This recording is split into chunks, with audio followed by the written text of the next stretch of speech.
Punto de cuenta.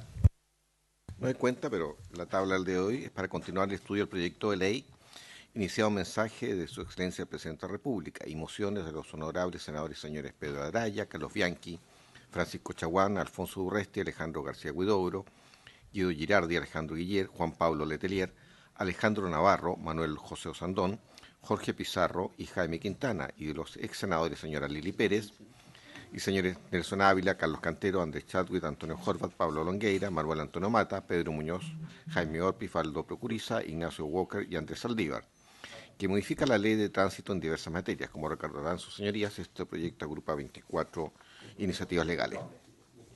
A esta sesión han sido especialmente invitados el presidente del Instituto Nacional de Jueces y Policía Local, señor Luis Ramírez, y el secretario ejecutivo de la Comisión Nacional de Seguridad de Tránsito, CONACET, señor Luis Stuben. Confirmaron su asistencia del Ministerio de Transporte y Telecomunicaciones el jefe de gabinete de la ministra, señor Juan Carlos González, de la Biblioteca del Congreso Nacional, el abogado señor Juan Pablo Cavada, de la Comisión Nacional de Seguridad del Tránsito, CONACET, el secretario ejecutivo, señor Luis Stuben, y el asesor jurídico, señor Gonzalo Chacón.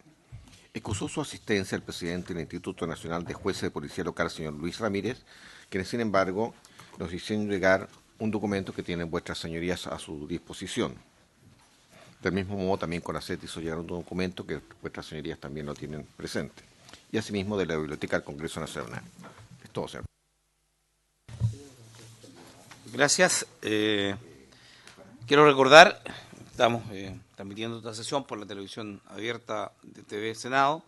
Quiero agradecer la presencia del secretario ejecutivo de la Comisión Nacional de Seguridad del Tránsito, CONACET, señor Luis Stuben, tal como se escribe. A sesión en comité, los señores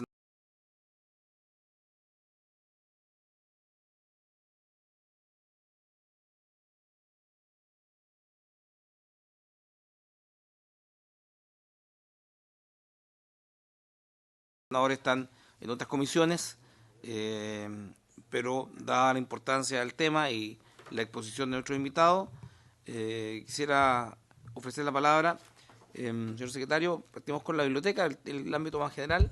Yo entiendo que hay un informe evacuado por la biblioteca que hace una visión general y también particular de aterrizaje de las 24 mociones parlamentarias que fueron refundidas en un solo proyecto y que busca establecer esta miscelánea la condición de abordar todos los aspectos. Don Juan Pablo Cavada. En la biblioteca realizamos un informe sobre el proyecto refundido, pero sobre algunas figuras penales contenidas en el proyecto, concretamente las contenidas en los números 11, 12 y 16 del artículo 1 único del proyecto. Ahora, cuando uno revisa el contenido de fondo de estas figuras en comparación en la perspectiva del derecho comparado, uno se da cuenta que son básicamente propuestas de cuasi delitos de lesiones y de homicidio cometidos con ocasión de la conducción de vehículos motorizados y de la llamada conducción temeraria. Por lo tanto, realizamos el análisis en comparación a similares delitos o cuasi delitos existentes en el derecho comparado, o sea, comparamos estas figuras con figuras equivalentes.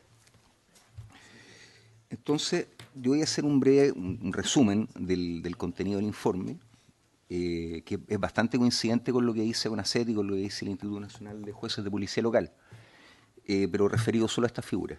Y al final del informe voy a encontrar una tabla, en las últimas 2 páginas, donde hay un comparativo de las penas aplicables, cómo son y cómo quedarían. Lo menciono ahora porque el aumento de penas propuesto, esto no es un juicio de valor lo que estoy diciendo, es una observación. El aumento de penas propuesto es importante. Entonces se nota el paso de 540 días a 5 años y un día, se nota. Entonces eso es lo que está en la tabla. Voy a partir por el artículo único número 11, el aumento de penas para el cuasi delito de lesiones gravísimas y de homicidio. Ese informe. Parece que son diferentes. Es que si se han comparado. Yo en el 11 tengo la disminución de velocidad. Chuta, yo tengo el último. Yo tengo el último comparado que está en el sistema, que podría no ser el mismo. Probablemente. Ahora, yo lo que voy a hacer entonces es olvidarme el número. Voy a remitir a la figura. Olvidémonos del número. Sí. Entonces, en el aumento de penas para cuasi delito voy a buscar cómo llegar. Para cuasi delito, lesiones gravísimas y homicidio.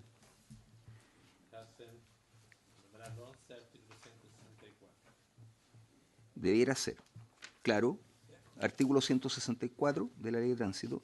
Entonces agrega inciso quinto nuevo. Ahora, no importa, si lo que quiero observar es lo siguiente. Primero,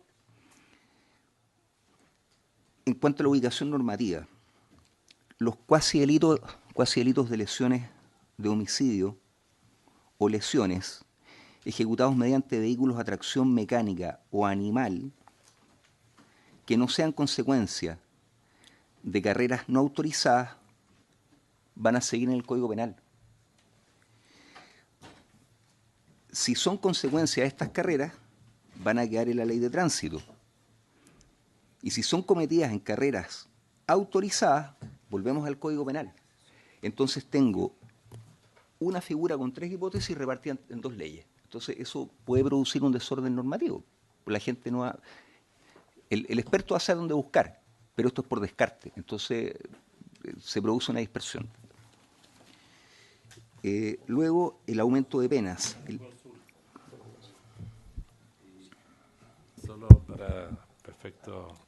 ¿Eso ya existe, que está en 2 cuerpos legales? Hoy día no, porque lo que tenga que ver con cuasi delito de homicidio es Código Penal, no es Ley de Tránsito. Entonces lo que uno puede insinuar, solamente pensando cómo facilitar, es alternativa 1, no poner nada en la Ley de Tránsito. O alternativa 2, poner algo en la Ley de Tránsito de que las penas se remiten a lo que está en el Código Penal. Estoy pensando de cómo resolver. O sea, claro, en términos de técnica legislativa, voy a decir lo ordenado. Lo ordenado sería esta figura remitirla al Código Penal y sancionarla en el Código Penal con una norma especial. Porque de lo contrario, no digo que no funcione, lo que digo es que me van a quedar 3 cosas distintas. O sea, Carreras, no carreras. en cuerpos normativos distintos. Carreras no autorizadas. Ahora, hay que considerar, como dice el Instituto Nacional de Jueces de Policía Local, que esto implica modificaciones en materia de ley orgánica, porque estamos modificando atribuciones de tribunales y eso requiere informe de la Corte Suprema.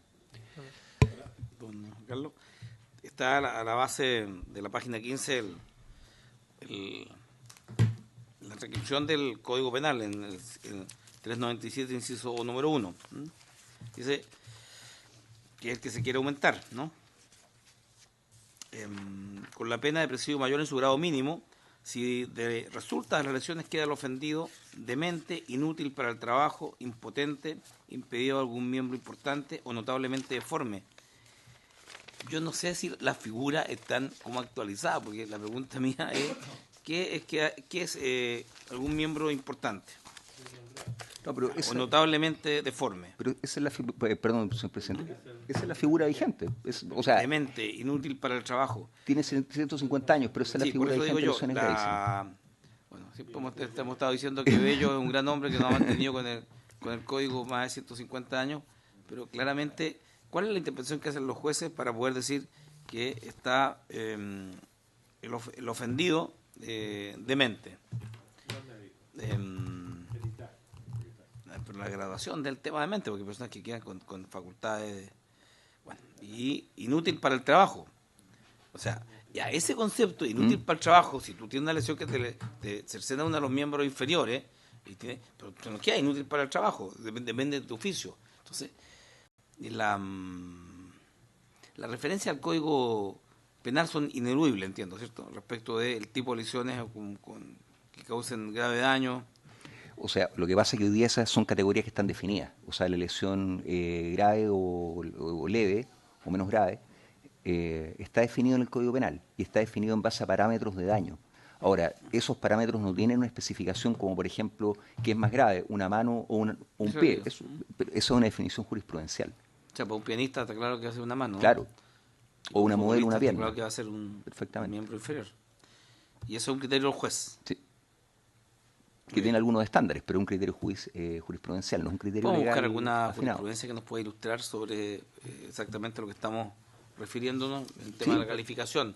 Solo digo para poder decir, porque lo que estamos haciendo es tocar el 397, inciso número 1 del Código Penal, y bueno, me gustaría saber exactamente cuál es el resultado de la aplicación de esto, y ojalá en materia de razón de accidentes automovilísticos, digamos.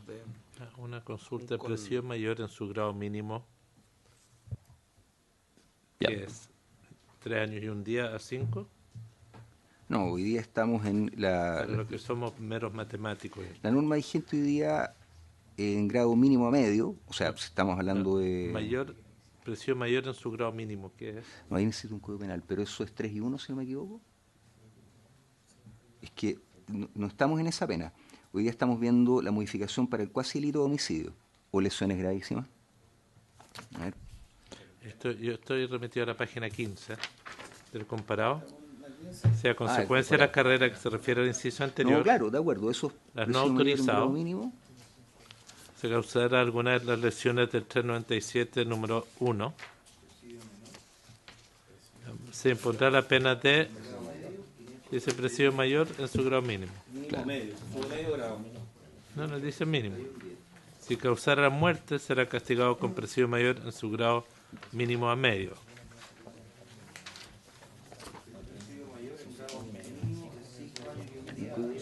Ya, gracias. Aquí esté. Entonces, 10 a 15. Ya, y el mínimo es... claro. Ya. Entonces lo que está proponiendo el texto es... Aumentar medio grado. No. Si causan lesiones de cualquier tipo lesiones. gravísima, 5 años y un día a 10. Y si muere la persona, si es cuasi homicidio, es de 10 a 15. Esa es la propuesta. Claro. Ya, está Claro, bien. ahora yo... Para entender la geografía, lo que deberíamos hacer de acuerdo a la opinión de nuestro invitado es que las penas mismas sean referidas e incluidas en el Código Penal. O sea, yo eso Me lo tengo parece una resumido. buena técnica legislativa. Yo eso lo tengo resumido en la tabla final, Ya. donde está el comparado Sí, de penas, donde claro. pasamos. En este caso estamos pasando de la pena vigente, podrían ser estamos hablando de lesiones, en el Grave. caso de las lesiones gravísimas, Sí. estamos pasando de 61 días a 3 años, en caso de lesiones, a 5 años y un día a 10 años. Yo no digo que sea malo, lo que digo es que hay que tener presente que estamos pasando, Sí. el mínimo deja de ser Ahora, 61 a ser 5 años. Pasemos a... En lo que resta del vayamos viendo artículo todo. hay una sanción que sí tiene que ver con la ley de tránsito, que es la pena de inhabilidad perpetua Sí. de conducir vehículos a tracción. Que es la accesoria, de acuerdo. Yo Ahí creo la que va a ser deberíamos mucho más incluir. efectiva que el tema de las penas de cárcel. Yo siempre he dicho este aumento, es una moción mía. Y está claro que tiene que traer aparejado el tema de lo penal. Sin embargo, para cualquier conductor de estos que participan en las carreras, Lo la relevante. inhabilidad de conducir a perpetuidad es un disuasivo mucho mayor que el aumento de 5 a 10, Sí, claro. que en general va a ser de su absoluto desconocimiento. Creo que lo que más va a tener efecto es de que si insiste en estas carreras con el riesgo de perder su licencia y no poder manejar. Pero me parece bien la observación del senador Letelier Sí. de hacer referencia, más que definir el grado en la ley del tránsito, hacer referencia al Código Penal que ya está establecido y tipificado esta condición. Mi duda, Senador Letelier. presidente, es... Aquí lo que está proponiendo es que las carreras no autorizadas es multa y suspensión de licencia. Es eso. Y si causa lesiones gravísimas o muerte, aumento de la sanción penal. Pero si no mata a alguien y si no tiene lesiones gravísimas, lo único es multa y suspensión de la licencia de 5 años. Entonces ahí la pregunta es, ¿queremos que la gente que participa en carreras ilegales se le quite la licencia? Punto. Digamos, eso entiendo el debate. Pero sigamos los otros puntos. Ya. Ahora, la norma propuesta, esto va a parecer una obviedad, pero no señala a quién se aplicará la pena. La norma de la que estamos conversando no señala a quién se aplicará la pena, sino que señala si a consecuencia de las carreras que se refiere al inciso anterior se causaren. Y es evidente que se refiere al conductor, pero no lo dice. Entonces, desde el punto de vista del litigante, yo podría decir que hay una norma, no es técnicamente una norma, una ley penal en blanco, pero una norma que no tiene un sujeto activo definido.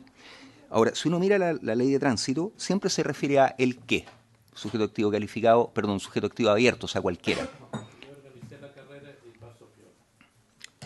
Cobro las lucas, me agarro mi posición.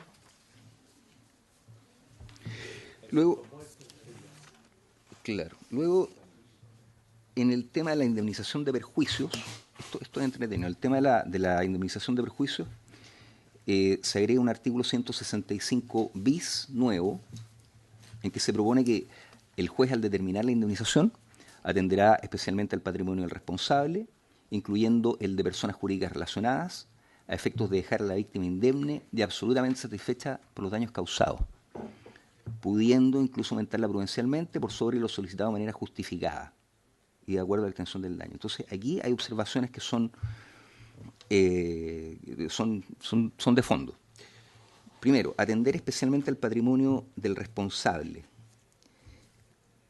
Creemos que en alguna medida puede afectar el principio constitucional de igualdad ante la ley, porque dos personas en la misma situación, con el mismo resultado y con una misma infracción, pueden ser condenadas de forma distinta en atención al patrimonio, no en atención al hecho o a la responsabilidad. O no en atención a la culpa, a qué tanto más antijurídica fue o no fue la conducta. La diferencia va a ser si tiene más patrimonio o tiene menos patrimonio para efectos de aumentar la responsabilidad. Ahí llegamos a otro punto. El criterio señalado permite aumentar el valor de la indemnización en función del patrimonio del responsable, pero no disminuirlo en función del menor patrimonio del responsable o del mayor patrimonio de la víctima. Entonces uno puede empezar a inventar situaciones medias que a la gente le pueden parecer tal vez un poco injustas. Porque yo podría decir, o sea, puede serlo. Porque si a mí me choca el gerente de un supermercado, feliz, po. Pero si yo soy gerente del mismo supermercado, o del supermercado al lado, se va a formar una discusión absurda de por qué ser más indemnizado en atención al mayor patrimonio del ofensor. Lo otro es que se requiere definir personas jurídicas relacionadas, porque no existe un concepto de personas jurídicas relacionadas para estos efectos. Si yo lo dejo como está, como se propone, por ejemplo. Con mayor razón me pueden multar. Claro, y podría no ser representante legal, podría no ser, o sea, se mezclan demasiadas cosas. También puede ser imposible que la víctima quede totalmente indemne, porque va a depender del daño, de las características de la víctima, de la fecha del choque, porque no es lo mismo 1 de enero que 24 de diciembre. Y finalmente la posibilidad de aumentar prudencialmente la indemnización por sobre lo solicitado. Más allá de tomar una posición sobre el punto, sería necesario modificar normas civiles y procesales, porque eso hoy día tiene un nombre, se llama vicio de ultrapetita. Consiste en que yo al tribunal le pido A y el tribunal me da B, eso es un vicio de casación. El juicio se va a anular porque el tribunal me dio más de lo que yo pedí. Por lo tanto, esto requeriría modificación procesal. Nos repite el concepto jurídico vicio ultrapetita. El concepto se llama vicio ultrapetita. Porque... Se llama vicio ultrapetita, y consiste básicamente en que el juez concede más de lo que las partes piden. Si una parte pide una indemnización de 10 millones y el juez le concede 11 millones de indemnización, incurre en esto que se llama vicio de ultrapetita, que es conceder más allá de lo que la víctima... ¿Dónde está establecido aquello? No recuerdo el artículo del Código de Procedimiento Civil, pero es una materia súper básica en materia procesal civil. O sea, el juez no me puede dar más de lo que se pide. Fallar más allá de lo que se pide. No. Ahora yo he visto casos que si fallan más allá de lo... Porque la lógica de la litigación... indemnización por daño o perjuicio. La lógica, claro, pero la tengo que pedir. O sea, por ejemplo, si yo pido daño moral y me lo dan, no es tema. Pero si no lo pido y me lo dan, entonces el juez incurre en vicio de ultrapetita, eso me habilita un recurso de casación, que básicamente es una nulidad procesal en última instancia, en Corte Suprema, y alargue el juicio. O sea, que los jueces no pueden hacer justicia, ¿no? Porque pero no más allá de lo que la a parte pesar de que, como está al frente del Senado Viejo en Santiago, los tribunales, la Corte Suprema, y nuestro amigo abogado, digamos, no dice tribunales de derecho, dice, tiene un tremendo tribunales de justicia. no dice tribunales de derecho. Y la gente va a buscar a los tribunales justicia, no va a buscar lecciones de derecho. No, solo lo digo porque No se puede pareciera equivocar ser que al esto es bueno para los contratar a su jueces, abogado. que los jueces no pueden poner más allá de lo que el derecho dice. Y cuando el derecho lo hacen los poderosos o lo hacen los que tienen poder para hacerlo y no el pueblo, es un tema a propósito del debate que hay con nuestros jueces hoy. Senador, lo que pasa, con su intermedio, No, señor presidente, es importante porque estamos haciendo generar un proceso. es que más allá de Perdón, lo... si me permite, para entre nosotros clarificar el tema. Esto es un problema de la ley. Si se quiere cambiar la ley, se cambia la ley, pero para efectos de lo que está establecido en nuestro orden jurídico, el juez en materias civiles depende de lo que le piden las partes.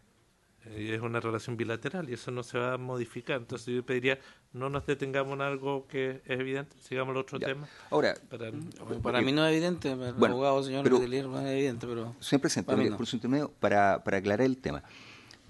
Esta norma propuesta remite a la prudencia del juez, y la prudencia en este caso puede ser muy relativa porque va a depender de un sinfín de factores particulares del caso concreto.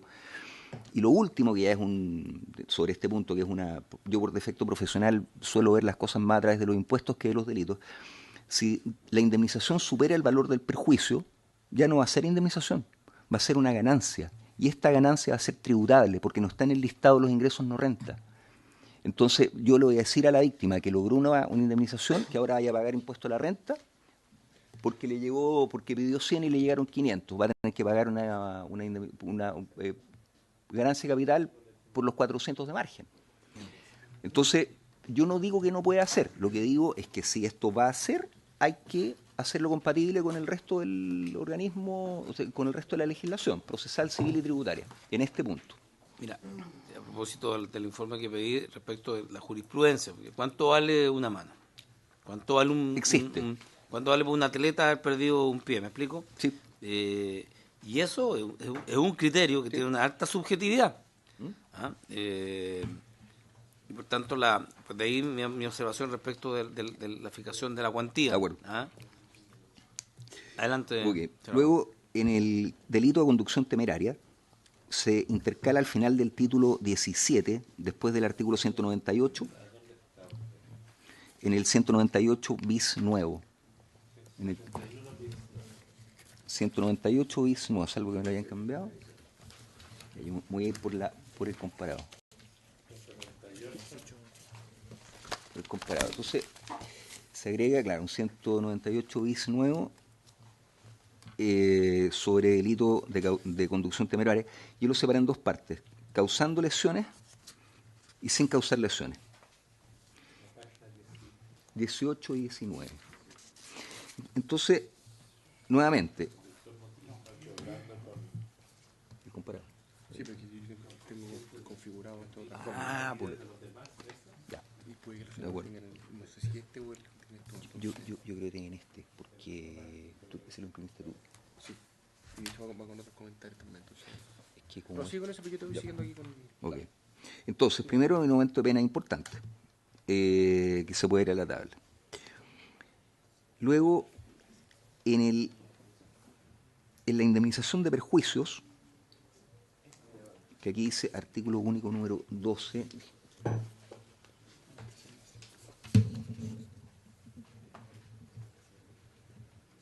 se utiliza la expresión gravísimas, pero la estoy buscando aquí en este comparado para encontrarla. Gravísimas. En el artículo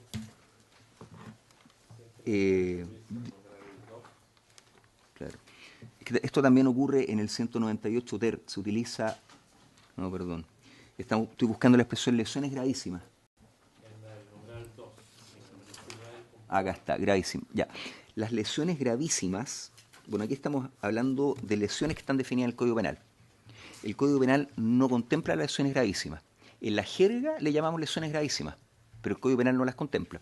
Entonces, el término lesiones gravísimas habría que definirlo. Hoy día, el término que se usa en la legislación penal y en la ley de tránsito es las lesiones señaladas en el artículo 97, número 1 del Código Penal.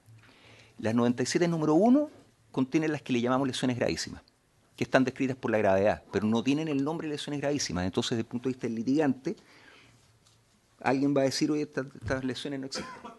Y va a tener razón. Luego, o sea, si yo...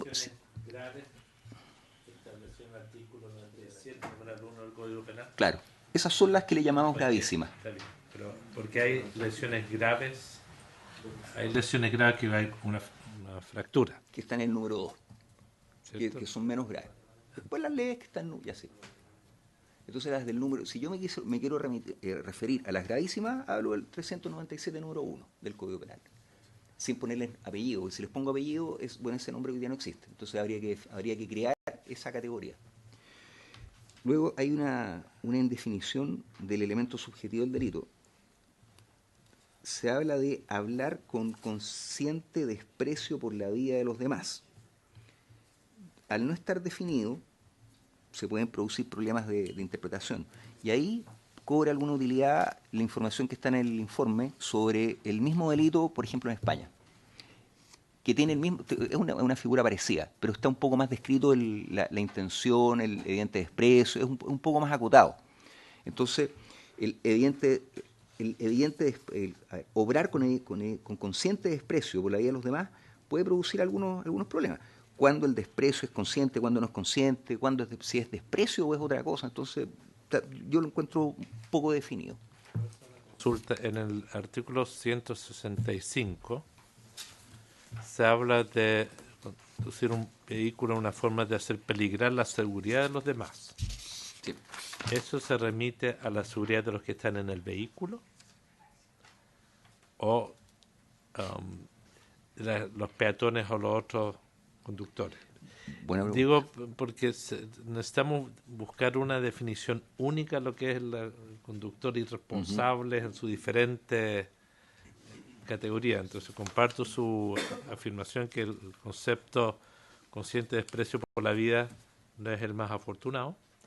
Probablemente deberíamos tener una escala, porque se presume que el conductor, independiente de lo que diga la ley del tránsito, debe conducir siempre de manera prudente y tomando como parámetro las condiciones de seguridad, ¿no? Como las normas que enmarcan el conducir. Dejo planteado, presidente, para que quizás definamos, no sé qué alcance tiene 165. Yo sí soy partidario de que haya un concepto sobre el conducir de manera temeraria. No sé si eso existe en otra parte. Yo lo tengo tratado más adelante, pero eso existe. Lo tenemos tratado en el caso de Argentina, Perú no tan desarrollado, Ecuador algo tiene. Porque todo esto, España estos tiene. son elementos subjetivos, porque si fuera manejar a mayor velocidad el tránsito autorizado, ya Sí. es un parámetro Objetivo. es un parámetro, pero son parámetros objetivos. Estos otros son bastante subjetivos. Ahora, esto por eso está también con ACET. ¿Cuál es lo que hemos querido hacer en esta norma? Uno sabe cuando hay conducción temeraria, cuando hay adelantamiento que pone en riesgo a los conductores y tienes que frenar, no necesariamente hay impacto, pero sí te pone en una situación difícil producto de esa conducción temeraria.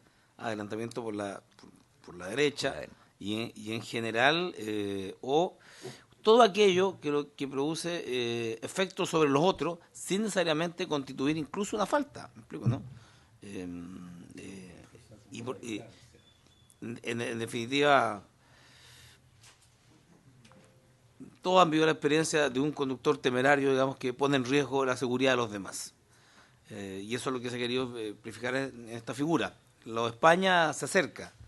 Y lo que tenemos que hacer es ver si efectivamente lo que estamos diciendo con las penas, que es el análisis de nuestro abogado, se condice con la legislación. Y si hubiera que definir conducción temeraria, bueno, tenemos que hacerlo. No sé si ahí, bueno, luego vendrá la CONACET, nos podrá ayudar respecto a incorporar una definición entonces de conducción temeraria. Que no requiere infracción ni es posible denunciarla. Generalmente la conducción temeraria huyen, me explico, ¿no? Salvo algunos vehículos que dicen, si voy conduciendo bien, llame a tal número, me explico, ¿no? Que Claro. la ponen en positivo. Esto ocurre también, por cierto, también en vehículos de mayor carga, en contra de los menores, o entre similares, no tiene mucha decisión. Y ocurre también en materia del uso de transporte público, cuando un conductor de un taxi o un taxi va en condición temeraria que pone en evidente riesgo la vida del pasajero, que está a punto de tener un infarto cardíaco, y puede decir un carabinero, mire señor, usted venía conduciendo así, y no tiene cómo definir el hecho que ha puesto, digamos, en riesgo su vida, o le ha afectado su salud, en este caso psíquica y no física. Eso, y para buscar la figura de cómo podemos definir conducción temeraria. Señor abogado. Me queda poco. En el 198 bis, en la parte final, se crea un agravante especial de aumento de responsabilidad por huir de la policía. De la forma que está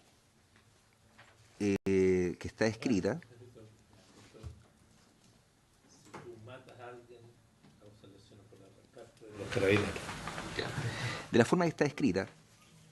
se va a aplicar solo al conductor y requiere además que se produzca el resultado de lesiones o muerte y una persecución policial.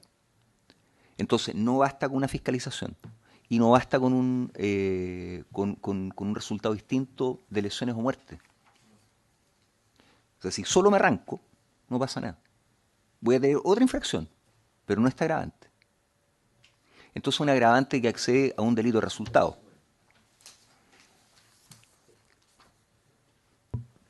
Y requiere persecución de la forma que está redactada. Las penas anteriores serán siempre aumentadas en un grado si el resultado con ocasión de la huida del conductor del vehículo motorizado ante su persecución policial.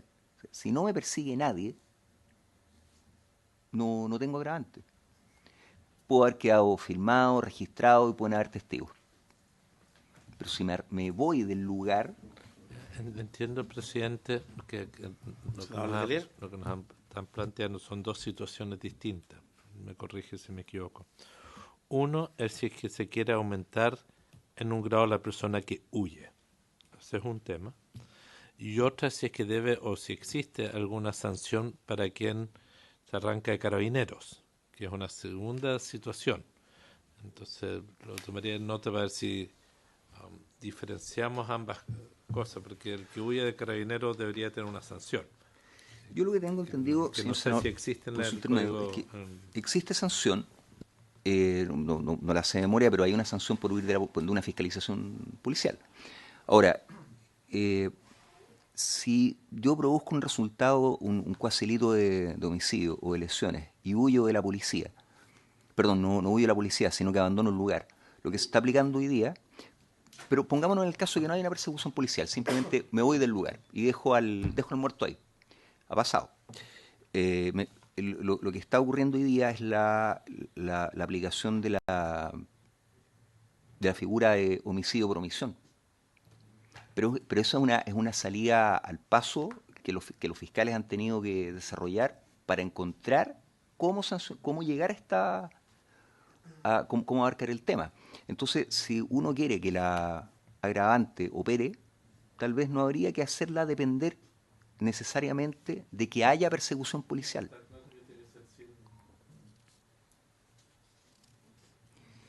Luego viene la figura sin lesiones. Después del artículo, en el artículo 198 ter, a ver, eso no sé si está antes o después. Acá, perdón. 198 ter, nuevamente el punto del aumento de pena, nuevamente el mismo punto de la indefinición del elemento subjetivo del delito, esto de obrar con consciente desprecio por la vida de los demás, podría tal vez definirse un poco más.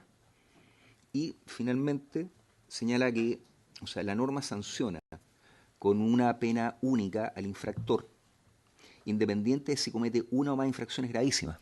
Entonces lo que puede eventualmente operar como, suponiendo situaciones como incentivo perverso, a la comisión de una segunda o más infracciones en una misma oportunidad. O sea, cometo una infracción, ya lo mismo, cometo 3 más, si la multa no va a ser mayor.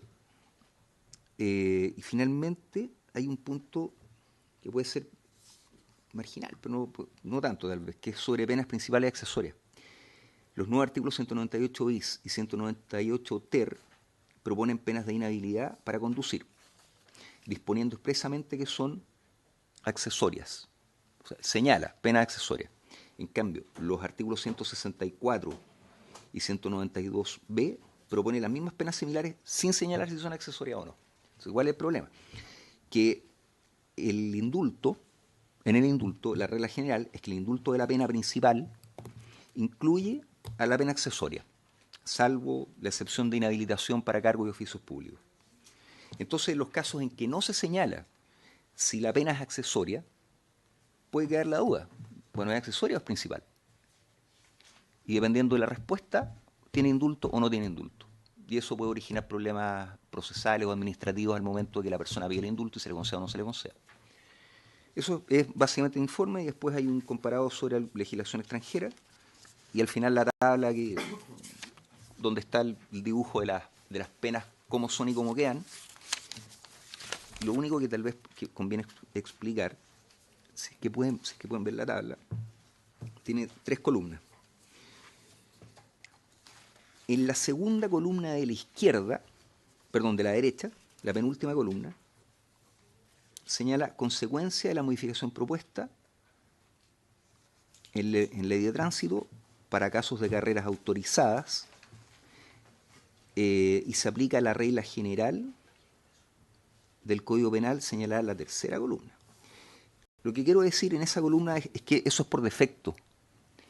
Hoy día tenemos las normas aplicables en el Código Penal y ley de tránsito vigentes versus las normas que serían aplicables en el Código Penal y en la ley de tránsito de aplicarse la reforma. Pero hay hay hechos no cubiertos o que van a quedar por defecto en la norma anterior, que son el caso de homicidio. Vamos a tener lo que les decía de homicidios en el Código Penal, homicidio en la ley de tránsito y homicidio en el Código Penal. Lo mismo las lesiones gravísimas. Y así. Entonces, esa columna permite ver el aumento de pena y las situaciones a las que se aplican. Eso es, señor presidente.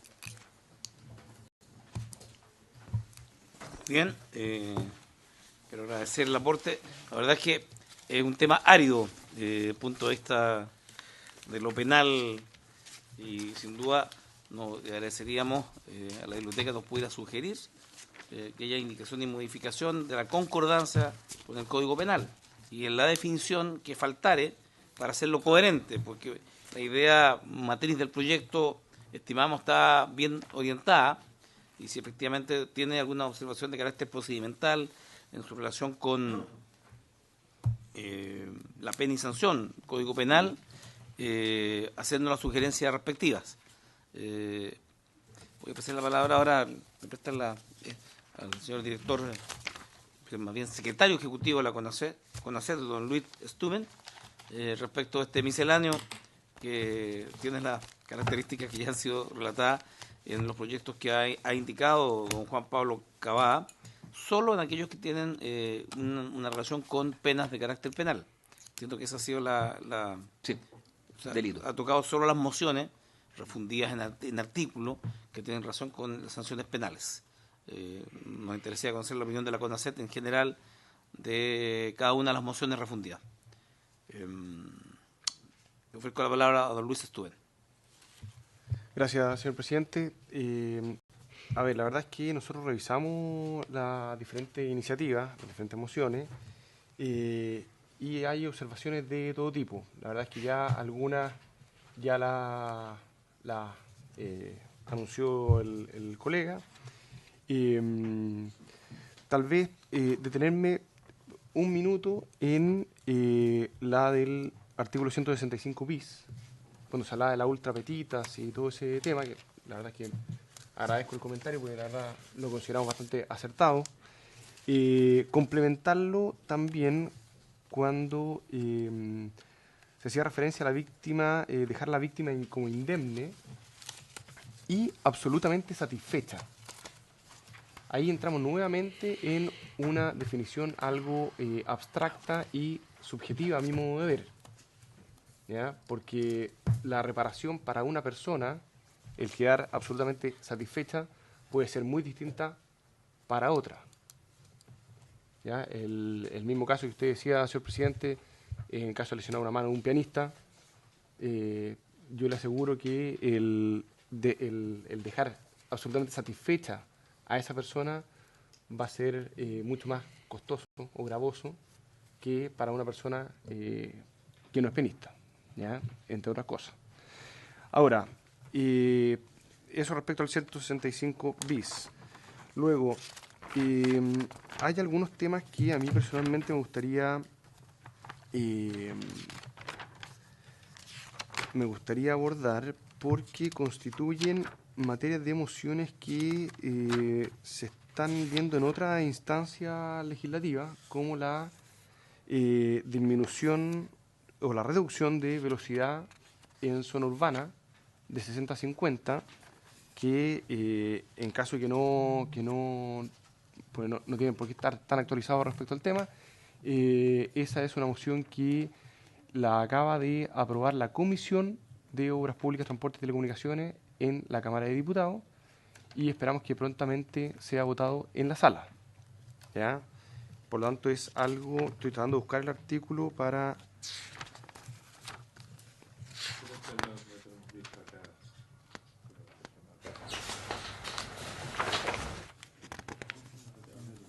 Sí, la revisión de velocidad. Ah, es que lo tengo yo todavía acá en el... Ya, perfecto. A ver, después, en cuanto al mismo artículo 198, de lo que se conversaba sobre el consciente desprecio por la vida de los demás. Es también un término, como lo decía el colega, bastante abstracto que habría que objetivizar, porque a mi modo de ver, insisto ya desde un punto de vista tal vez más personal, conducir sin licencia puede constituir, insisto, a mi modo de ver, obrar con consciente desprecio de la vida de los demás. Sin no estar, pretender manejar un vehículo sin estar con las condiciones. ¿Habiéndola olvidado la licencia o no teniendo licencia? No teniendo autorización para conducir. Exactamente. Recordemos que actualmente solo se contempla una multa para quien conduce sin licencia. ¿Y qué es lo que ha pasado? Puede aclarar aquí, porque el conducir sin licencia también equivale a decirle que la dejaste olvidar, no la encontró en el auto, pero la tenía. Me explico, la tenía en la casa o la tenía encima y no se la encontró, por lo tanto estaba sin licencia. Para diferenciar el conducir sin licencia oficial autorizada a no tener al momento del control la licencia. Es correcto. Yo me refiero en este caso a no tener la licencia ni en el momento de la fiscalización ni en la casa, para distinguir, ¿ya? ¿Por qué? Porque la Comisión Nacional de Seguridad de Tránsito ha hecho esfuerzos desde hace mucho tiempo, no solamente desde que lo asumí, en tratar de elevar el estándar para obtener la licencia de conducir, con el objetivo de tener mejores conductores y, lógicamente, que entiendo que es el objetivo del proyecto, no elevar la cifra de fallecidos y lesionados graves.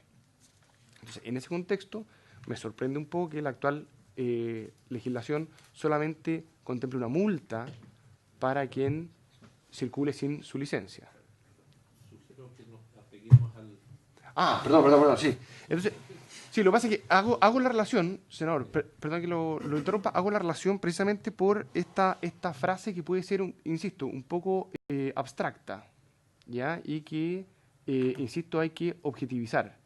Porque desde mi punto de vista, obra con consciente desprecio, con consciente desprecio por la vida de los demás, quien efectivamente, sin tener licencia, conduce un vehículo, ¿ya?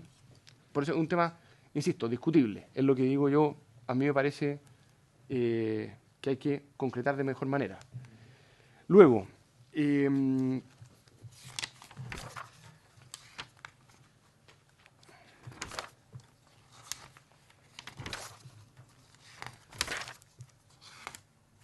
otro tema que me interesa abordar es, estoy buscando el artículo en concreto, es sobre el viraje con luz roja hacia la derecha.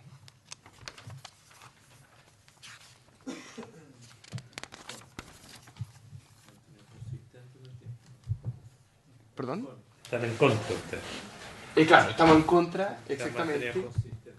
Quería escuchar Cambia los gobiernos, pero... nos gustaría Pero el escuchar criterio siempre ha sido el mismo. al señor secretario ejecutivo sobre permitir virar excepcionalmente a la derecha con luz roja y precaución. Claro, Voy a estamos, explicar los motivos, porque en general esto está basado en poder facilitar el mayor desplazamiento de los vehículos motorizados en circunstancias de mayor seguridad, pero también ha sido reiterado, y el senador García Huidobro y también don Juan Pablo Letelier, que son autores del proyecto, han señalado que esto podría permitir destrabar las graves congestiones que hoy día existen en lugares en donde virar a la derecha con luz roja podría facilitar una mayor velocidad de desplazamiento y alivio para los conductores. Sí. Señor secretario ejecutivo. Gracias, presidente. Lo que pasa es que, claro, en ese sentido yo concuerdo con el senador Letelier en orden a darle mayor fluidez al tránsito, pero aquí hay dos intereses a mi modo de ver contrapuestos. Por una parte, el darle más fluidez al tránsito y la seguridad vial principalmente de los peatones, ¿ya? Efectivamente, en algunos países donde no se transita tanto en calidad de peatón, existe la posibilidad que por regla general se pueda virar con luz roja hacia la derecha. Efectivamente, como dice usted, señor presidente, para darle mayor fluidez al tránsito. Pero la verdad es que la realidad chilena dista un poco de lo que hemos observado en otros países. En ese contexto es que la Comisión Nacional de Seguridad de Tránsito considera no en esta ocasión no considera apropiado permitir el viraje con luz roja, insisto, de carácter general. Lo que se puede hacer, y que actualmente se hace, es determinar los puntos de conflicto de tránsito donde efectivamente se puede permitir excepcionalmente el viraje hacia la derecha con luz roja. Sí, por favor. No, Letelier, autor de la moción. Nadie está cuestionando la convivencia de modo de transporte. Le voy a hacer una consulta y quizá usted va a entender a dónde voy después, si me puede contestar la consulta. ¿Cuál es la diferencia entre un paso de cebra y un paso peatonal? ¿Cuál es la diferencia cuando está pintado amarillo versus cuando está pintado blanco? Que tiene que ver con los derechos de los peatones. Están pintados, muchas veces no están pintados. Bueno, pero cuando están pintados, y le voy a agradecer la reflexión, porque tiene que ver con también la responsabilidad del peatón, ¿no? Y de cuando usa las vías también, porque es un usuario de vías. En algunos países, para buscar lo que es la convivencia de modo, se hacen luces diferidas, peatones versus vehículos. Todavía no hemos avanzado en eso lo suficiente. Donde hoy en día, cuando hay un espacio donde los peatones deben cruzar en una intersección muy concurrida, lo que ocurre es que se genera una conflictividad tremenda en el uso del espacio, porque el vehículo no puede doblar a la derecha. Esa es una situación extrema y donde evidente una opinión contraria virar a la derecha con luz roja. Pero eso es porque quizás esta norma hay que complementarla con una clara referencia a qué pasa con los peatones. Pero aquí estamos hablando de que se puede doblar a la derecha sin atropellar a nadie. Suponemos. Ese es el punto de partida. Pero es evidente que debemos resolver la situación más allá de la negativa persistente e institucional, donde no se avanza. Y les reitero, ¿cuál es la diferencia de paso cebra con paso peatonal? Y le aseguro que cualquier respuesta que me dé usted no es legal. Ni Carabineros de Chile ha sido capaz de despejar el tema en esta comisión. Porque cada uno pinta su antojo sin codificar, que es una de las cosas que tenemos que agregar en este proyecto. Yo le pediría que en relación a la materia en sí, tratemos de buscar una fórmula, porque tenemos un espacio público que tenemos que usar de manera racional. Y la norma debería ser, la regla general es que se pueda virar a la derecha y que la autoridad local diga dónde no. Dónde no. Porque a las 2 de la mañana la gente dobla a la derecha cuando hay una luz roja y no hay nadie. Y me encantaría saber si alguien en esta sala está libre de culpa. Entonces, lo quiero plantear porque creo que hay que establecer criterios. Porque lo peor es tener una norma desapegada de realidad. En ese sentido, presidente, entiendo la reserva que he tenido históricamente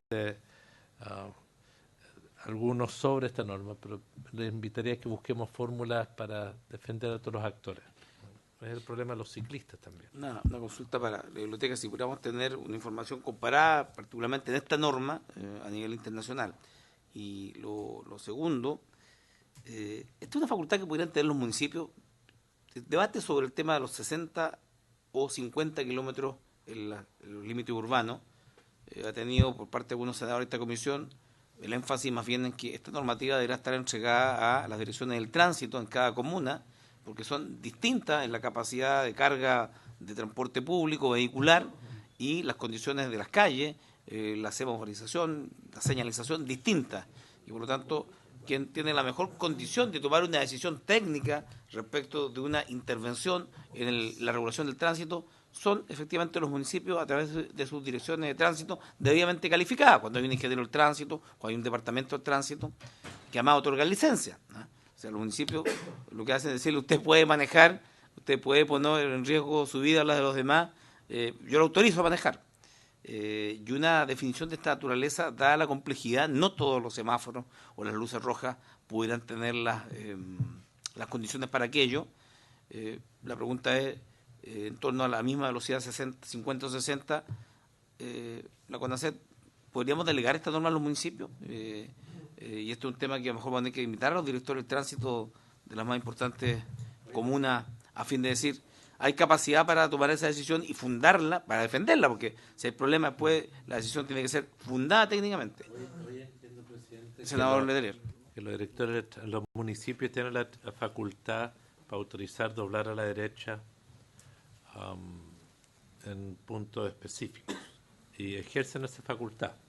La discusión es si es que lo hacemos a la inversa, de que siempre se tenga derecho a virar a la derecha. Es el proyecto de ley, Sí, es el proyecto de manera ley. permanente. Hoy excepcionalmente los municipios pueden dar la facultad. Entonces, la discusión es cómo ampliar lo que hoy hay, porque en ciertos horarios, en ciertos lugares, se debería facilitar esto sin atentar contra la convivencia de modos de transporte. Ese es el equilibrio que necesitamos plantear.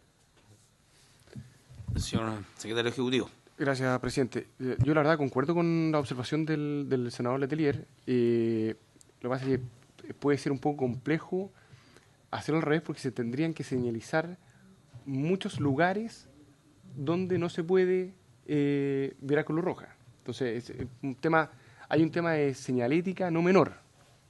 ¿Y a quién le cargamos la mano? Finalmente a la dirección de tránsito o al municipio, que es el que tiene que financiar todo esto. Entonces, cuando el senador Letelier hace alusión a algunos puntos, valga la redundancia, puntuales, estoy de acuerdo. Pero entonces señalicemos esos puntos puntuales y no en carácter general. A ver, tal como queda la propuesta del proyecto de ley, la moción parlamentaria, dice que se pueda virar a la derecha en todos los puntos en donde... Bueno, ahora, no podría decir virar a la derecha en todos los puntos donde esté señalizado. Ahora, como la ley a veces es de lo consuetudinario, es decir, de la praxis diaria, lo más probable es que en algunos lugares no haya señalización y no se pueda virar, pero la ciudadanía le diga, señor alcalde, usted está autorizado porque es así, solo falta que usted señalice. Claro. Eso iría generando y provocando que efectivamente, de acuerdo a la necesidad, los alcaldes fueran señalizando. Y donde no esté señalizado, efectivamente no se pueda. Que el principio sea en todos siempre y cuando esté señalizado, sin decisión alcaldicia. La idea es cómo hacen los alcaldes para motivarse en esto, porque esto requiere estudio, requiere recursos para señalización, pero el tema de la inversión costo horas hombre, o sea, hay también otro juego de valor en torno al gasto de vehicular, del tránsito lento y al gasto también que se somete a mucho en torno a la demora. Esto va de la mano, estimado señor secretario ejecutivo, del tema del uso intensivo del automóvil. Yo en lo personal, desde hace 24 años, desde la Comisión de Medio Ambiente de la Cámara de Diputados, junto al senador Girardi y la entonces Bancada Verde, hemos venido incentivando o proponiendo normas que reduzcan el uso intensivo del automóvil a través de un eficaz transporte público que desincentive estas filas de 100 autos en donde van 100 personas. Correcto. Que podrían ir perfectamente en 5 buses, o en un número muy reducido de transporte público. Por tanto, hay un tema mucho mayor de fondo. Más bien, digamos francamente, una solución parcial y de parche respecto de una realidad innegable, de que tenemos un parque automotriz que se ha duplicado, estamos sobre los cuantos millones de vehículos en la RM, sobre los 2,5, Sí. sobre los 2,5 millones, y se sigue duplicando. En cifra de la Asociación Nacional de Importadores de Autos, o sea, las cifras esperadas eran de 2 millones de automóviles y más de 400.000 a 500.000 automóviles de segunda mano a la venta, a la oferta. Estamos con un tema de explosión en materia de el uso del automóvil. Las calles ya no dan abasto. Yo la verdad es que me pregunto también, no está dentro de las mociones, de por qué se permite estacionar en calles en donde hay una alta densidad de tráfico y los peatones cruzan entre medio de los autos. Y un número interesante a saber sería cuántos atropellos se producen por esa situación y cuántos los alcaldes están autorizados para que haya auto estacionado cuando se requiere mayor visibilidad para seguridad de los peatones y mayor fluidez del tránsito. Y en este caso, la mejor de las voluntades, yo siento que este es un proyecto de ley que requiere la participación de ustedes, y una gran oportunidad porque la miscelánea tiene 22 mociones, pero podría terminar en 30, aquellas que a la CONACET u otras instituciones sugirieran poder incorporar mediante la vía de la indicación o eliminar algunas que ya sea porque están contenidas no sean necesarias. Tenemos una gran posibilidad de, en una ley miscelánea, incorporar elementos, comillas, de menor cuantía, de menor definición, pero muy prácticos en torno a mayor seguridad vial para peatones y también para conductores. Y por tanto, en esta situación, yo me quedo con el hecho de que la observación no es a el beneficio de la norma, sino más bien a la condición para que ésta se haga de manera segura. Es decir, Claro. que los alcaldes logren señalizar todos los semáforos y la cultura, además de aprender que estamos acostumbrados, es como si cambiáramos de la noche a la mañana, conducimos por la derecha, ¿no? Como los ingleses. Eso denotaría mucho accidente en el ajuste cultural, digamos, de la idiosincrasia del conductor chileno que va por la derecha. Y lo mismo respecto a aquellos que si se abriera la norma de absolutamente de virar a la derecha, podríamos tener algún grado de complicación respecto de la cultura, de cómo se toma. La gradualidad pareciera ser un principio inherente a todo este tipo de medidas, es decir, que vaya de manera gradual y no abrupta. La recomendación, señor secretario ejecutivo, entonces, de la CONACET, es que no se permita, sino en los casos específicos, que los alcaldes determinen y señalicen. Claro, exactamente. De hecho es más, presidente, por su intermedio, tal vez un análisis un poco más, tal vez filosófico del tema. Si se busca desincentivar el auto, me parece raro facilitar la vida de las personas que utilizan el auto. Porque finalmente, permitiendo el viraje con luz roja... Sí, tenemos que complicársela para que se aburran de usar el auto. Claro, exactamente, para fomentar el desincentivo, precisamente. Y la verdad es que... bueno, y lo otro es que también se puede hacer gestión de tránsito, ¿no? ¿Verdad? La unidad operativa de control de tránsito, en caso de que los semáforos estén debidamente conectados, lo que se puede hacer el famoso cruce de Tokio, que lo que permite es poner en rojo todos los semáforos para los conductores, de manera que se dé un tiempo un poco más limitado a los peatones, un poco más limitado pero efectivo. ¿Por qué? Porque el peatón puede cruzar de esquina a esquina, digo en diagonal. ¿Ya? Entonces es un tema que es más eficiente para los peatones y la luz roja más corta también para los autos. Entonces, más allá de legislación, que está bien, siempre es bueno tenerla, se puede hacer efectivamente gestión de tránsito. ¿Ya? Y respecto de la velocidad que usted hacía alusión, la verdad es que a nosotros nos complica, en principio, que quede radicada como una facultad de la Dirección de Tránsito o de la Municipalidad, porque se podría llegar a una situación bastante extraña, que cada comuna tenga su límite urbano, zona urbana comuna. Es decir, si yo voy circulando por Las Condes y me meto a Providencia, tengo que estar muy atento porque la velocidad máxima puede ser diferente. Entonces, lo que ha pasado, y efectivamente es lo que pasa actualmente, sobre todo con la ley de convivencia de modo, es que independiente del límite máximo que se pretende incorporar, que es el de 50, esperemos que sea prontamente aprobado por la Cámara, se le da la posibilidad a los municipios para determinar zonas de tráfico calmado. ¿Ya? En España lo que se ha hecho, por lo menos existe un proyecto de ley que va incluso más allá, que es determinar, que hace un poco lo mismo que el efecto de la luz, del viraje en luz roja, pero en tema de la velocidad, que determina como límite urbano 30 kilómetros por hora, con la posibilidad de que los municipios lo puedan subir a 50. Pero es un proyecto de ley, no es un tema que se esté... Eso ya es un extremo, a mi modo de ver. Exactamente, o sea, si ya hay bastante discusión por la reducción de velocidad, bajarlo más, creo yo, sí, podría asegurar mucho más el tema en cuanto a seguridad de tránsito, pero llegamos a una situación donde culturalmente, creo yo, tal como usted hacía alusión, Chile no está preparado a mi juicio. ¿Ya? Entonces, como le decía, y le reitero solamente el punto para que lo conozca el senador Letelier respecto del viraje con luz roja, existen otras medidas, además de las legales, como la gestión de tránsito. El secretario ejecutivo, para terminar la idea. Para terminar el punto, sí. Claro, hacer alusión al cruce de Tokio, que no sé, yo la verdad es que no lo conocía, porque es un tema que se ha implementado, es relativamente novedoso en Chile, que permite a los peatones... ¿lo conoce? Ya, entonces no hago alusión a ello. Pero efectivamente... No lo conozco. Podríamos pedirle a la biblioteca que nos preparara un informe sobre uso práctico, digamos, y medible, experiencia. Me imagino que ese cruce de Tokio estará en Japón, ¿no? Sí. Me imagino. Será del tránsito japonés, vale. No será... Claro. Hay varios países, si pudiéramos tener un informe. Y actualmente se ha implementado en el centro, en la comuna de Santiago, en la comuna de Las Condes, estoy seguro que existen y han dado buenos resultados. Pero Bien, entonces podemos tener también una opinión sobre el resultado de en Chile en las comunas que esté implementado, solicitarle a los alcaldes dónde está y los resultados efectivos que han tenido. Mira, estamos en la hora, pero yo quiero invitar al señor director ejecutivo de la CONASEC que nos acompañe, y también a la biblioteca de manera permanente, porque la diversidad son 22 temas, sí, y podemos incorporar otros. Entonces, brevemente, señor director ejecutivo, si nos pudiera decir uso de chaleco obligatorio en los ciclistas, chaleco reflectante, los ciclistas. Si habían evaluado esa medida. Sí, a ver, es un tema que déjeme ver, pues tenía mis anotaciones, por eso quiero...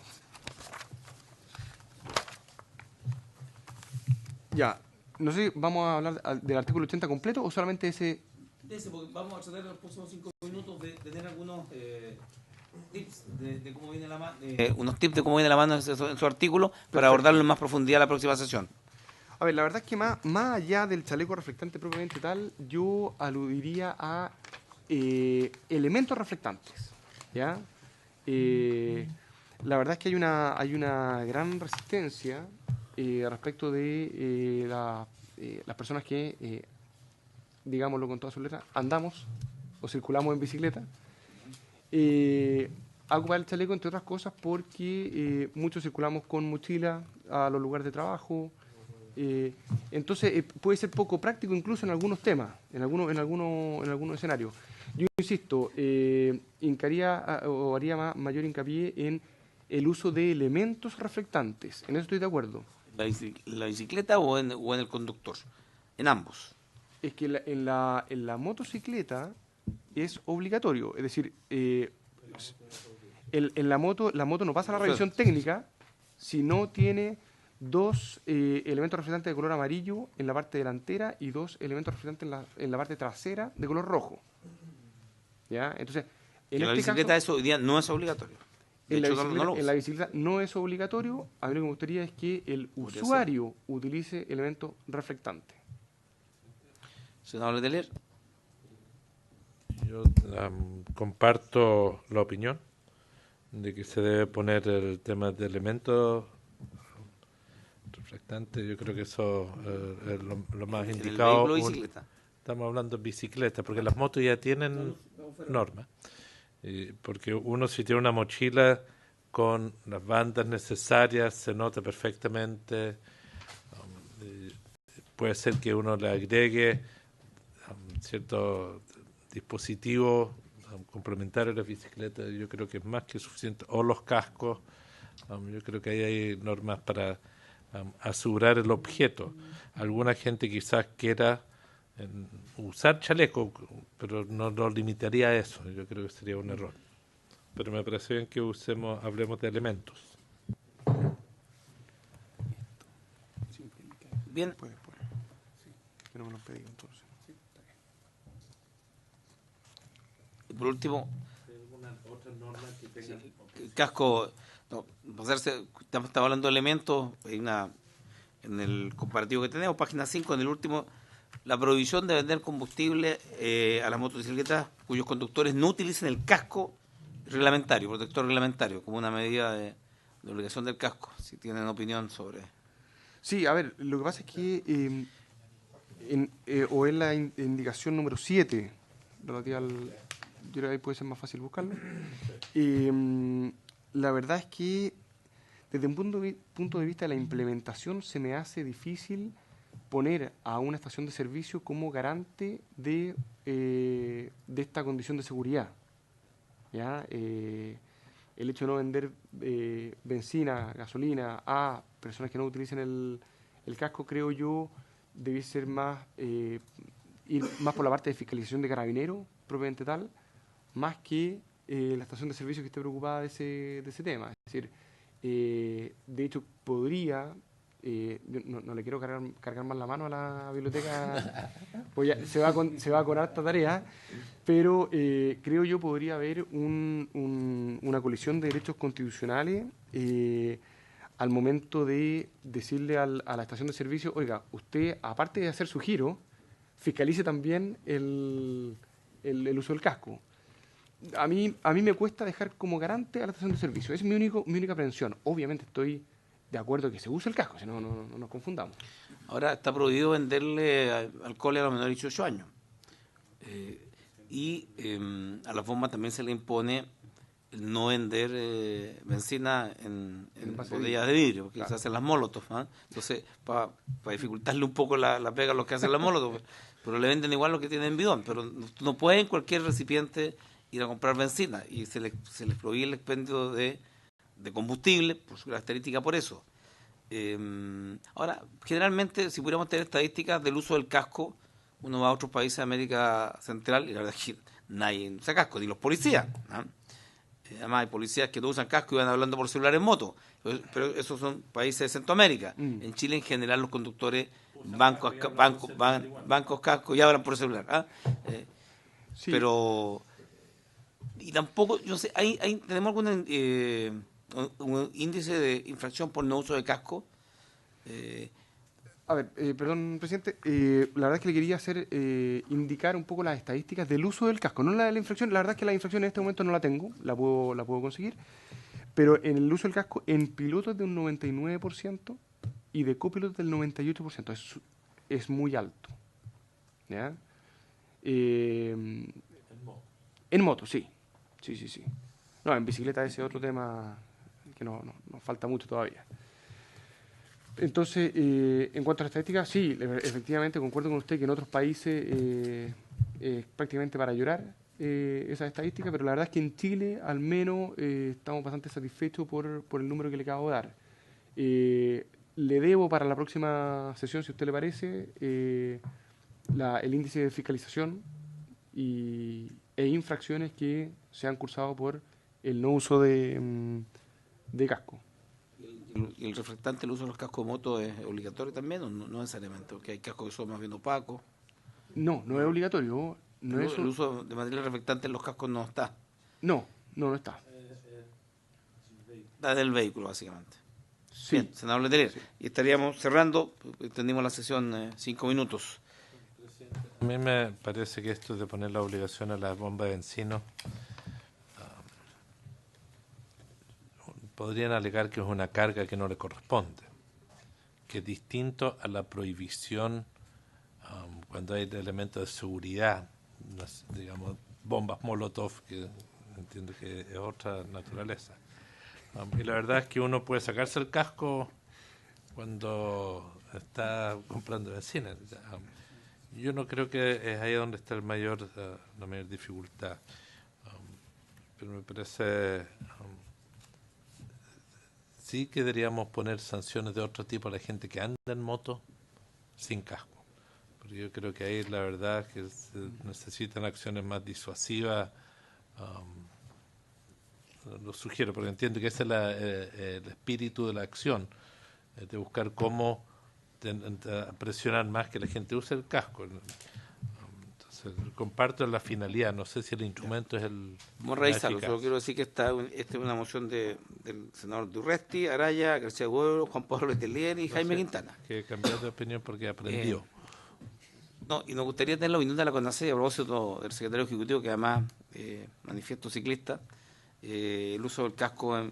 Porque ¿qué es la diferencia cuando son 40 kilómetros por hora en zona urbana, por una moto? Pero las bicicletas también van a 40, me explico, ¿no? Y van sin casco. No, pero sí. Bueno, es que dependiendo de cuándo arrasado van a la pega. Si van a la CONACET arrasado le ponen 40. Claro. Depende si bajan por el Lloro Yaño o por otra calle. No, ¿cuál es la diferencia objetiva respecto de las velocidades urbanas, que son exigibles para las motos, casco, y para los ciclistas, bueno, es ostensible que no todos lo usan? Y tal vez el énfasis pudiera variar respecto a que estamos hablando de elementos reflectantes para mayor seguridad de los ciclistas y de los peatones, porque también los peatones tienen que ver a los ciclistas. Sí. Y la propia seguridad del ciclista, el uso del casco y en qué condiciones. Más pega para la biblioteca. Porque en definitiva, dada la diversidad, uno se especializa más cuando son un tema, dos temas, pero ahora tenemos 22 temas distintos que lo hemos conjugado en esta miscelánea. Pero nuestro secretario ejecutivo sí usa casco, ¿no? ¿Yo? ¿Sí? ¿Cuando anda en bicicleta? Sí. Y en la moto también. Ya. Y hablo celular pero con manos libres. Ya. Que lo tengo adaptado al casco. Yo también. Sí. Senador Letelier. Yo antes planteé el tema de los pasos peatonales y los pasos cebra, pero me gustaría que hagan una propuesta, porque yo, que soy muy partidario de la convivencia de modo, entiendo que la diferencia de un paso de cebra, un paso peatonal, es que ahí quiero ir al punto. Hay en algunos lugares donde los peatones tienen preferencia y hay otros lugares que es por donde deben cruzar, pero cuando están autorizados para hacerlo. Porque uno no tiene derecho, porque no exista un semáforo, el de tirarse en cualquier momento por un punto y obligar a que el conductor frene. Hay una situación de falta de regulación y los municipios son muy responsables en esta materia, porque como no hay una norma clara si debe estar pintado blanco o amarillo, con señalética o no, se generan situaciones inadecuadas. Como tenemos la ley de convivencia de modo, deberíamos hoy regular para avanzar en la educación de peatones. Sí. Y por eso me gustaría que pudiésemos incluirlo en el debate, presidente. Todos estos temas, no solo en el debate, que más que vamos terminando incluirlo en la ley. Yo, a propósito de lo que decía el senador Letelier, y de un video que se realizó rápidamente del policía chino que atravesó a un anciano para cruzar la calle, yo quiero señalar de que junto con los clubes del adulto mayor y la Federación Nacional de Adultos Mayores, se ha propuesto que por iniciativa de ellos se puedan pintar los pasos de cebra porque cruzan lento Cuando no están delimitados, los conductores no lo ven y hay una presión sobre aquellos para apurar el tranco de los que van cruzando, lo que resulta un agraviante, ¿verdad? Porque la gente no puede aprovechar, porque si no se cae. Y se planteó a la Dirección del Tránsito de la región del Biobío el que se pudiera pintar con trabajo voluntario y con pintura autorizada, reglamentaria, los pasos de cebra, y los municipios respondieron de que no era posible porque el pintado requería todo un aparataje de seguridad para realizarlo y que no podía quedar en manos de voluntarios particulares, que debía ejercerlo siempre el municipio, pero el municipio no los pinta. Entonces siguen sin estar pintados y siguen los peatones. Entonces, tenemos un problema con el pintado y la durabilidad de la pintura en estos pasos de peatones. Me parece bien la sugerencia del senador Letelier. Vamos a invitar a los directores del tránsito de 4 comunas importantes a nivel nacional, de tal manera que podamos entrar en este tema, que sí es un tema preocupante y causante de accidentes. Ya no por los vehículos, sino porque la gente que apresurada se cae. Claro. He tenido 2 o 3 casos respecto a la presión de los vehículos y la gente, cuando el paso es preferencial, como decía, y no me quedó claro, senador, cuál es el tema, el paso cebra o el paso preferencial. Paso peatonal es por donde debe pasar un peatón. Ya. Uno no puede cruzar la mitad de una calle, es una falta. Hay lugares donde uno está delimitado y puede cruzar. El paso cebra es donde uno tiene preferencia. El peatón tiene preferencia. Pero siempre tiene preferencia el peatón, ¿no? No, se eliminó el 2006. Si no me Ese es el equivoco. punto. No puede siempre tener la preferencia. No puede ser que uno Se eliminó el 2006 la preferencia. Sí. Hasta donde yo sé, cuando doy mis exámenes, cuando me preguntan quién tiene preferencia, digo, el peatón siempre tiene preferencia. ¿Ah? Que debería ser la norma, ¿no? Debiese, pero no es, insisto, se eliminó. Y podría solicitarle al señor secretario ejecutivo que requiera una evaluación de por qué se eliminó. Sí, claro. Cosas que hemos eliminado en el Parlamento y luego hay que reponerlas. Pero puede ser una consulta, presidente. Porque las condiciones cambian. Directora ejecutiva, también, lo que pasa en la mitad de una cuadra, un peatón que se lance, no debe haber un paso de cebra, a menos que son las excepciones cuando es un cruce escolar. Pero se supone que en el cruce escolar, que un paso de cebra debe estar debidamente señalizado, incluso con antelación, con luces. Digo esto porque tenemos una conflictividad hoy en día en las ciudades en la convivencia de moda entre los peatones y los vehículos. Y yo no creo que los vehículos están siempre equivocados. Por eso hay que normar la convivencia. Porque no es correcto, si uno es conductor, que un peatón se te lance en la mitad de la cuadra y se te pegue y se violentan, que no es cuando tengan la preferencia. A eso voy. Hay que regular situaciones. Hay una situación muy torpe también porque cuando hay ciertos virajes se tiene que regular, porque hay personas que están sobre un eje, doblan a la izquierda para ingresar a una calle, y si ahí hay un paso, una franja para que los peatones crucen, eso no significa que tienen preferencia. Si uno tiene un cruce, el peatón comete faltas también cuando no pone atención a el tránsito y las luces. Entonces, es para regular eso. Creo que sería bueno en alguna ley tal. Carabineros de Chile reconoció que nunca han avanzado en la reglamentación. En la ley del tránsito tampoco está. Entonces, sería bueno que... Por último, quiero solicitar a la Comisión el envío de un oficio. Hace muchos años atrás oficiamos mucho al Ministerio de Educación por la Brigada del Tránsito. Eran más de 11.000 estudiantes en todo Chile, integrantes en varios centenares de brigadas del tránsito que han ido disminuyendo, disminuyendo de manera drástica. Y en algunos lugares como en Chihuayante, algunos liceos existen, en la región del Biobío. Pero a propósito de lo mismo, yo siempre he echado de menos, y aprovechando la ocasión, estamos cerrando, desde ya invitados ambos para la próxima sesión, las campañas de prevención de accidentes de tránsito, que son siempre campañas tibionas. O sea, cuando se trata del cáncer en cigarrillo, y existen muchos fumadores, les ponen los efectos del cáncer, les ponen los pulmones negros, causan la muerte, y dicen, el fumar causa la muerte. Y se ponen fotografías bastante duras. Me recuerdo la fotografía de un, no recuerdo el nombre, un Juanito, un Juan, que tenía... Don Miguel, claro. Don Miguel. Entonces, pero el tema de la campaña del tránsito, son bastante días desde el punto de vista de la fuerza, del impacto de la imagen y lo que ocurre con las personas cuando quedan atrapadas dentro de un vehículo. Y esto puede ser relación con el tema de la privacidad, si son fotos reales.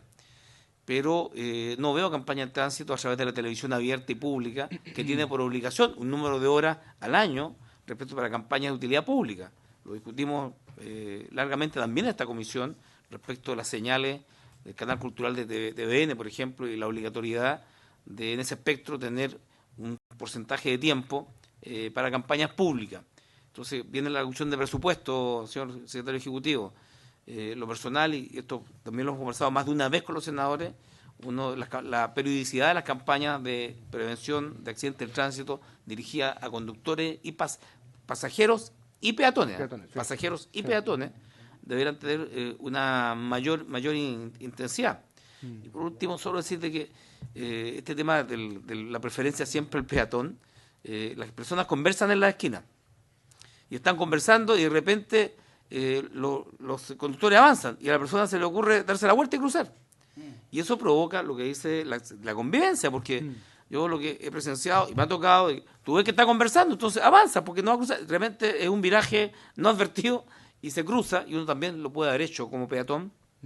Tenemos allí la necesidad de profundizar. Yo creo que esta tal vez sea la oportunidad concreta de perfeccionar algunas normas y que tienen que ver mucho con la educación del tránsito. Yo presenté un proyecto de ley hace un año atrás de hacer obligatoria la enseñanza del tránsito, buen peatón, buen pasajero, buen conductor, a partir del 7º básico, incorporado, le dimos a los profesores la garantía de que quienes se especializan, les pagan la especialización, antes de eso no ocurría.